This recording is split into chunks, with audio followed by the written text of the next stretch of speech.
Hello everyone, welcome to world Watch. US president Donald Trump लगातार ये hint दे रहे हैं कि यूएस इजराइल के साथ मिलकर ईरान की फोर्डो न्यूक्लियर फैसिलिटी को अटैक करने वाला है। रिसेंटली जब डोनाल्ड ट्रंप G7 मीटिंग को बीच में छोड़ के वापस वॉशिंगटन डीसी लौट आए थे, इसके तुरंत बाद ये व्हाइट हाउस गए एंड वहां सिचुएशन रूम में इन्होंने नेशनल सिक्योरिटी काउंसिल की मीटिंग अटेंड की। एंड इस मीटिंग के बाद ही स्पेकुलेशन बढ़ गया है कि यूएस एंड इसराइल एक ज्वाइंट अटैक करने वाले हैं ईरान की न्यूक्लियर साइट्स पे।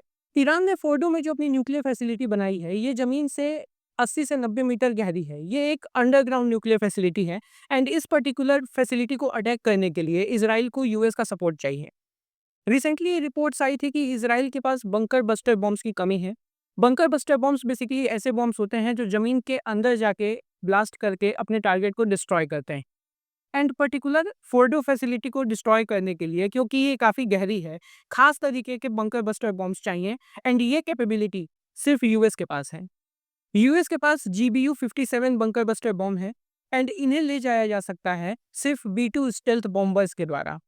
अप्रैल में ही यूएस ने इंडियन ओशन में अपने नेवल बेस डिएगो गार्सिया में 6 B2 स्टेल्थ बॉम्बर्स डिप्लॉय किए थे। एंड तभी ये माना जा रहा था कि अगर ये नौबत आती है कि ईरान की न्यूक्लियर फैसिलिटीज को अटैक करना पड़े, उस केस में यूएस अपने इन B2 स्टेल्थ बॉम्बर्स का इस्तेमाल करेगा।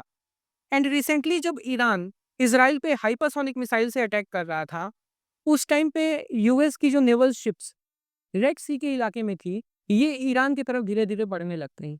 एंड इस सडन मूवमेंट के पीछे माना जा रहा है कि इन बॉम्बर्स की ऑपरेशनल रेंज को बढ़ाने के लिए यूएस ये कर रहा है।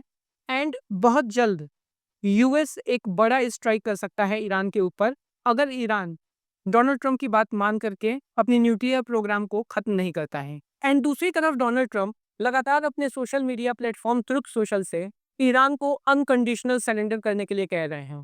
ट्रंप ने कैटेगोरिकली कहा है कि वो किसी भी कीमत पे ईरान के पास एक न्यूक्लियर बम नहीं देखना चाहते हैं। एंड अब इन वार्निंग्स को देखते हुए ईरान ने भी अपनी प्रिपरेशन करनी शुरू कर दी है।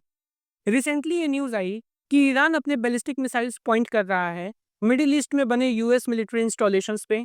एंड इसके अलावा ईरान के सुप्रीम लीडर आयतुल्ला खुमैनी अपने सभी पावर्स IRGC को हैंडओवर करके एक सेफ लोकेशन पे जा चुके हैं, क्योंकि इजराइल इनको अटैक करना चाहता है। ईरान के फॉरेन मिनिस्ट्री की तरफ से भी यूएस इन्वॉल्वमेंट को लेकर के बयान आया है। ईरान ने कैटेगोरिकली कहा है कि अगर यूएस डायरेक्टली ईरान को अटैक करेगा, उस केस में ये एक ऑल आउट वॉर के लिए परफेक्ट रेसिपी होगी। एंड ईरान यहाँ पे सही है।